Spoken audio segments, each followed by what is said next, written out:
Príťahy zo spodu s gumeným expanderom. Výborné cvičenie na precvičenie chrbtových svalov v domácich podmienkach. Stačí ti len takýto expander a vlastné telo. Takže potrebujeme si ten expander prišlapnúť na jednom konci oboma nohami, zhruba na šírku, ako stojíš na drep. Ak nevieš, ako stojíš na drep, pozri si naše video, ako robiť drep. Takže máme prišlapnutú gumu, ohneme sa v bedrách.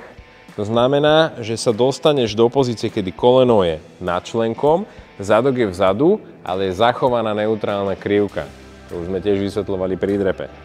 Teraz si ten expander chytíš, či zvonku, alebo cez zápestie jedno, ale čo je dôležité, je držať pevný stred, hlavu v predĺžení trupu a s výdychom pritiahnuť tú gumu. Lopatky ťaháš k sebe a pozor, dávaš pozor na najdôležitejšiu vec, aby ramena nešli k úšiam, ramena sú stiahnuté od uší. Lakeť ide popri tele, ale ide kolmo za telo. To znamená, že nejde hore k stropu, týmto spôsobom, ale ide kolmo na trup. Dobre? Vtedy budeš cítiť dobre chrbát a nie len túto hore trapezy.